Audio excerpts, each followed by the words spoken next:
आप सब लोगों को नमस्कार।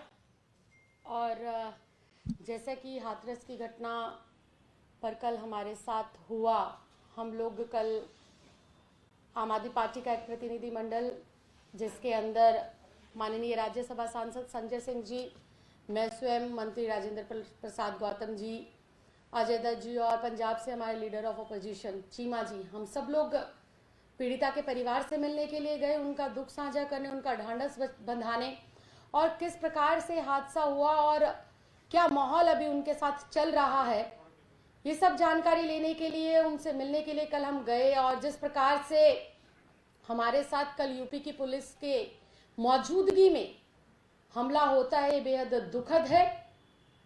और लगातार जब कल परिवार से बात करी, परिवार के में उनके पिताजी और माताजी से बात करी, तो परिवार से बात कर कर हम लोगों को पता चला कि किस प्रकार से योगी जी और उनकी सरकार मिलकर दोषियों को बचा रही है।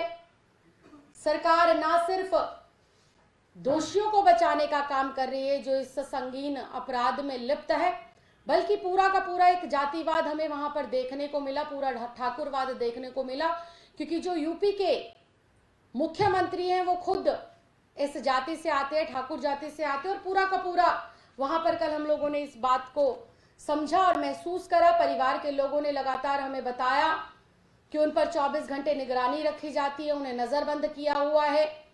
लगातार आसपास के गांवों के अंदर ठाकुर समाज के लोगों की पंचायत हो रही है, धमकी दी जा रही है केस वापस लेने के लिए, कुछ भी ना कहने के लिए। और मुझे ये कल समझ नहीं आया बिल्कुल भी कि आसपास के गांवों में और गांव के भीतर ठाकुर समाज के लोग पीड़िता के खिलाफ और पीड़िता के परिवार को डराने धमकाने के लिए पंचायत कर रहे हैं। खुलेआम सोशल मीडिया पर तस्वीरें वायरल हो रही है, किस प्रकार से धमकी दी जा रही है। लेकिन जब एक चुने हुए लोग, चुना हुआ विपक्ष परिवार से मिलने के लिए जाता है, सिस्टम की और प्रशासन की सारी बातों को मानता है, तब उनके ऊपर हमला किया जाता है। यह हमला भी पूरा का पूरा सुनियोजित था। जिस प्रकार से दीपक मिश्रा नाम के आरोपी ने इंक फेंकी, जिस प्रकार से उसने वहां पर नारेबाजी करी, पूरे के पूरे गांव को एक किले में तब्दील किया हुआ है, परिंदा भी पर नहीं मार सकता वहां पर। लेकिन ये आरोपी कैसे घुस जाता है। लेकिन उस ये फोटो पूर्ण रूप से बताती है, ये प्रशांत कुमार जी है, एडीजी लॉ एंड ऑर्डर, इनके साथ ही ये आरोपी खड़ा दिखता है। ना सिर्फ ये आरोपी इनके साथ खड़ा हुआ है, बल्कि भाजपा के बड़े बड़े नेताओं के साथ इस आरोपी की तस्वीरें हमें मिली। तो इससे बिल्कुल साफ है कि जो योगी सरकार है वो जो है आरोपियों को बचाने का काम कर रही है और विपक्ष को दबाने का काम कर रही है। अगर विपक्ष को दबाने का काम नहीं कर रही है तो कोई भी विपक्ष वहां जाता है, किसी के ऊपर लाठीचार्ज होती है, किसी का सर फोड़ दिया जाता है। विपक्ष के लोगों के ऊपर 14 एफआईआर, जो बलात्कारियों के लिए फांसी की सजा मांग रहे हैं, पीड़िता के लिए न्याय की बात कर रहे हैं, उनके ऊपर आप लोग 14 एफआईआर करते हैं। और कल तो बिल्कुल ही अति हो गई। एक बेटी होने के नाते मैं परिवार के लोगों से मिलने गई, एक प्रतिनिधि होने के नाते मैं परिवार का दुख साझा करने गई, और खुद मेरे ऊपर ही पुलिस की कस्टडी में यह हमला होता है। बात मेरे ऊपर हमले की नहीं है, बात यह है कि उस पीड़िता को न्याय मिले। योगी जी हमारे ऊपर गोलियां चलवाएं, हमारे ऊपर इंक फुकवाएं, हमारे ऊपर तमाम तरह की एफआईआर करें, लेकिन हम लोग हाथरस की गुड़िया के लिए न्याय लेकर रहेंगे। सबसे शर्मिंदगी की बात यह है कि योगी सरकार और प्रशासन कहता है कि पीड़िता के साथ बलात्कार हुआ ही नहीं है। यह विपक्ष झूठ बोल रहा है।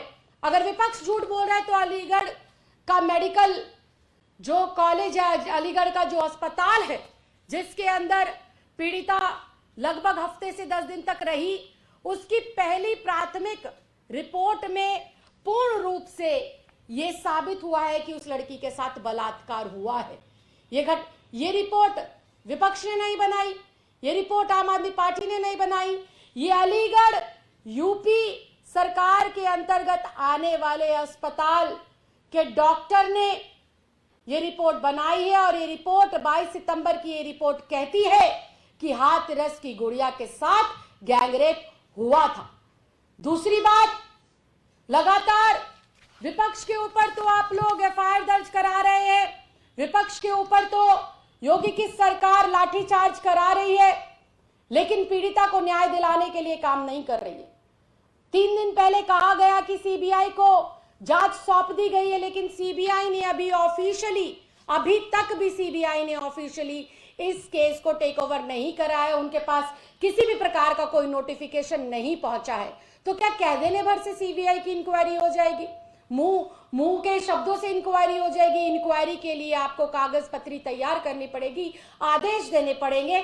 जिस प्रकार से आप शासन प्रशासन को आदेश देते हैं कि रात के 2 बजे ही मृतक की जो है अंतिम जो है उसका संस्कार नहीं बल्कि सबूतों को नष्ट कर दिया जाए, परिवार को दिखाई ना जाए डेड बॉडी, ये प्रशासन की किस प्रकार से लापरवाही है। दलित विरोधी पूर्ण रूप से योगी सरकार घोषित हो गई, इसके प्रत्यक्ष रूप से हम लोगों को प्रमाण आए दिन मिल रहे हैं। क्योंकि जिस गांव के अंदर ये घटना घटी है वहां पर आए दिन ठाकुर समाज के लोग पीड़िता को डराने धमकाने का काम कर रहे हैं। और वही पीड़ित परिवार से जब उनके परिवार से, माँ से, बाप से, उनके भाइयों से मेरी बात हुई तो उन्होंने बिल्कुल मुझे ये बताया कि उन्हें अपनी जान की भी खतरा है और उनको जो है इस बात का भी खतरा है कि किस प्रकार से जो हमारी बेटी के साथ हुआ कहीं हमारे साथ वो सब दोहराया ना जाए और हमें कहीं मौत के घाट ना उतारा जाए। पूरा का पूरा जो दलित समाज है वो आज आक्रोश के अंदर है, आज वो गुस्से में है, क्योंकि योगी सरकार के शासन में जिस प्रकार से आए दिन दलितों पर अत्याचार बढ़ रहे हैं, दलितों की बेटियों की आबरू को लूटा जा रहा है, दलितों की बेटियों की इज्जत के साथ खिलवाड़ किया जा रहा है। पूरा देश आज इस भाजपा से और इस योगी सरकार से नफरत करता है और पूरे देश का दलित आज आक्रोश के अंदर है। और मैं फिर इस बात को कहना चाहती हूं कि योगी जी सिर्फ छोटे जो है अफसरों पर कार्रवाई करने से काम नहीं चलेंगे। वो अफसर भी आपकी बात मान रहे थे, वो अधिकारी भी आपकी बात मान रहे थे, वो शासन और प्रशासन के लोग मिलकर आपने जो हुक्म दिया उसको निभा रहे थे। और हम लोग लगातार हाथरस की गुड़िया के साथ जो अन्याय हुआ है उस पर एक ही बात कह रहे हैं कि योगी सरकार से, इस ढोंगी बाबा से, अजय कुमार बिष्ट से यूपी की सरकार नहीं संभल रही है, सत्ता नहीं संभल रही है। योगी को तुरंत इस्तीफा देना चाहिए और यूपी के अंदर राष्ट्रपति शासन तुरंत प्रभाव से लगाकर इस बेटी के परिवार को वाई श्रेणी की सुरक्षा मुहैया कराई जाए और इस केस को गैर भाजपा शासित प्रदेश के अंदर ट्रांसफर किया जाए ताकि हाथरस की गुड़िया को न्याय मिल सके और चारों आरोपियों को फांसी की सजा होने के साथ साथ दलित समाज की इस बेटी को न्याय मिल सके।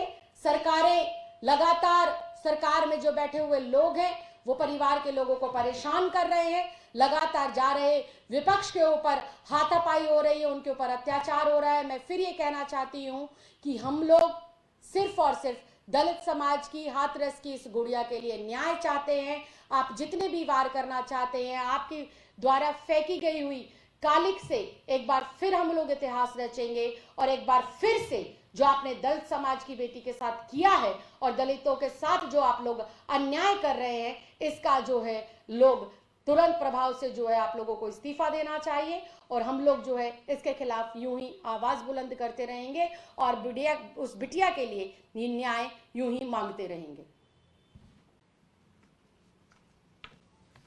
कोई सवाल किसी को करना हो तो पेपर्स। धन्यवाद। नेशनल दस्तक की आपसे गुजारिश है कि अगर इसको बचाना चाहते हैं तो नेशनल दस्तक को सब्सक्राइब करने के लिए रेड कलर के सब्सक्राइब बटन को दबाएं, फिर बेल आइकन की घंटी दबाएं। नेशनल दस्तक को बचाने के लिए बहुत जरूरी है कि हर खबर को शेयर करें, लाइक करें, कमेंट जरूर करें।